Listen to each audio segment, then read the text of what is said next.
राजा परीक्षित को भागवत कथा सुनाते हुए शुकदेव को 6 दिन बीत गए और उनकी मृत्यु में बस 1 दिन शेष रह गया। लेकिन राजा का शोक और मृत्यु का भय कम नहीं हुआ। तब शुकदेव जी ने राजा को एक कथा सुनाई। एक राजा जंगल में शिकार खेलने गया और रास्ता भटक गया। रात होने पर वह आसरा ढूंढने लगा। उसे एक झोपड़ी दिखी जिसमें एक बीमार बहेलिया रहता था। उसने झोपड़ी में ही एक और मलमूत्र त्यागने का स्थान बना रखा था और अपने खाने का सामान झोपड़ी की छत पर टांग रखा था। उसे देखकर राजा पहले तो ठिठका, पर कोई और आश्रय न देख उसने बहेलिये से झोपड़ी में रात भर रुकने के लिए प्रार्थना की।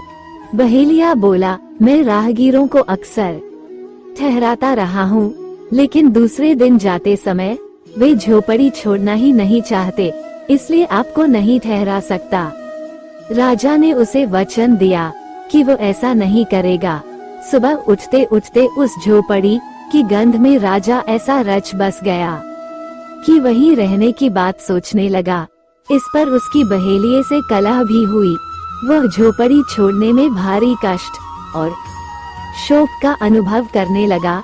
कथा सुनाकर शुकदेव ने परीक्षित से पूछा, क्या उस राजा के लिए ये झंझट उचित था?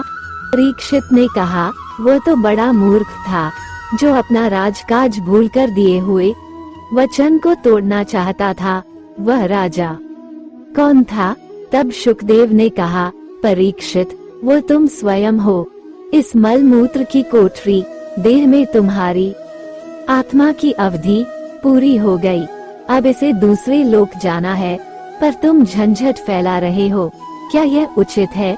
ये सुनकर परीक्षित ने मृत्यु के भय को भुलाते हुए मानसिक रूप से निर्वाण की तैयारी कर ली और अंतिम दिन का कथा श्रवण पूरे मन से किया।